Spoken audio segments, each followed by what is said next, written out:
మంత్రులు కోమటిరెడ్డి వెంకటరెడ్డి పొన్నం ప్రభాకర్ కీలక వ్యాఖ్యలు చేశారు. త్వరలోనే కాంగ్రెస్ లో బీఆర్ఎస్ ఎల్పీ విలీనమవుతుందని తెలిపారు. బీఆర్ఎస్ ఎమ్మెల్యేలు స్వచ్ఛందంగా కాంగ్రెస్ లో చేరుతున్నారని తెలిపారు. ఫిరాయింపులపై మాట్లాడే హక్కు బీఆర్ఎస్ బీజేపీకి లేదన్నారు. బీఆర్ఎస్ నేతలు రెచ్చగొట్టడం వల్లే రాజనీతిని ప్రయోగించాల్సి వచ్చిందన్నారు. బీఆర్ఎస్ కాంగ్రెస్ హామీలపై చర్చకు తాము సిద్ధమన్నారు మంత్రులు. దీనిపై మరింత సమాచారం మా సీనియర్ కరెస్పాండెంట్ రేవన్ అందిస్తారు. బీఆర్ఎస్ ఎమ్మెల్యేలు కాంగ్రెస్లో చేరికతో రాష్ట్ర రాజకీయాలు ఒక్కసారిగా వేడెక్కాయి. ఈ విషయం మాట్లాడడానికి మనతో పాటు మంత్రులు కోమటిరెడ్డి వెంకటరెడ్డి, పొన్నం ప్రభాకర్ ఉన్నారు. చెప్పండి, బీఆర్ఎస్ ఎల్పీ ఎప్పుడు కాంగ్రెస్ పార్టీలో విలీనం అవుతుంది? మేము ఎవరిని బలవంత పెట్టడం లేదు. గతంలో టీఆర్ఎస్ పార్టీ 88 సీట్లు గెలిచినా వెంటబడి మా ఉదాహరణ మా నగరికల్ శాసనం మీకు తెలుసు, ఏ స్థాయిలో ఉన్న ఎమ్మెల్యే చేస్తే ఎట్లా డబ్బులు పెట్టి కొన్నాడు. మేము డబ్బులు పెట్టేది కానీ ఏం లేదు, మేము తెరిచే అవసరం లేదు. వాళ్ళే వస్తామని చెప్పి వస్తున్నారు, రమ్మంటున్నాం. మేము కూడా కేటీఆర్ మాటలు చూస్తే నవ్వు వస్తున్నది. వారికోస్ వెయిన్స్ వ్యాధికి కేవలం 30 నిమిషాల్లో చికిత్స. కాల్ చేయండి 9989527715. మేము ఒకటేసారి విలీనం చేసుకుంటామని కేటీఆర్ ఇవన్నీ వీడియోలు ఉంటాయి, లోగోలు మొత్తం కూడా నీకు దాంట్లో యూట్యూబ్లో ఉంటుంది. నువ్వు 16 మందిని 17 మందిని దశల వారీగా నెలకొని చేసుకొని తర్వాత విలీనం అన్నావు. దాని మీద ఎర్రపల్లి దయాకరావు కోర్టుకు పోయిండు.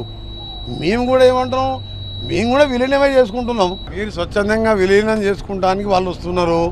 బీజేపీ వాళ్ళు దీని గురించి పార్టీ ఫిరాయింపుల గురించి మాట్లాడితే నవ్వు వస్తుంది.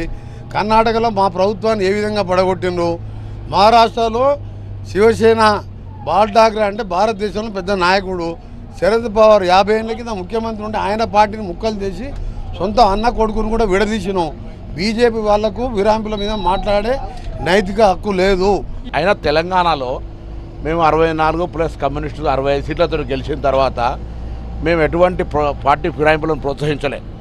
మేము మా అంతర్గతంగా కూడా మనకు ఫిరాయింపులు అవసరం లేదు. గతంలో టీఆర్ఎస్ తప్పు చేసేది మనం చేయొద్దనుకున్నాం, కానీ మమ్మల్ని రెచ్చగొట్టి ప్రభుత్వాన్ని కూలదోస్తాం, ప్రభుత్వాన్ని నిలబడనీయం, నడవనీయం అని చెప్పిన వాళ్ళు ఎవరు? అప్పుడు నీతి ఎందుకు జ్ఞాపకం వస్తుంది? రాజనీతి జ్ఞాపకం వస్తుంది.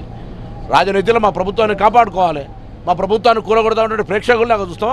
పార్టీ ఫిరాయింపుల గురించి కేసీఆర్, కేటీఆర్, హరీష్ రావు మాట్లాడితే కూడా ఇది పూర్తిగా హాస్యాస్పదం. ఎందుకంటే మీరు కదా శాసనసభ్యుడు రాజీనామా చేయకుండా మంత్రి పదవి ఇచ్చిన వాళ్ళు, దానికి జవాబు చెప్పి మమ్మల్ని ప్రశ్నించమని కోరుతా ఉన్నాం. త్వరలో అంటే మంత్రులు కోమటిరెడ్డి వెంకటరెడ్డి, పొన్నం ప్రభాకర్ చెప్తున్న దాని ప్రకారం త్వరలో బీఆర్ఎస్ ఎల్పీ కాంగ్రెస్ పార్టీలో విలీనం అవుతుందని చెప్తున్నారు. తమ పార్టీ చేపడుతున్నటువంటి అభివృద్ధి కార్యక్రమాలను చూసే బీఆర్ఎస్ ఎమ్మెల్యేలు తమ పార్టీలోకి వస్తున్నారని చెప్తున్నారు.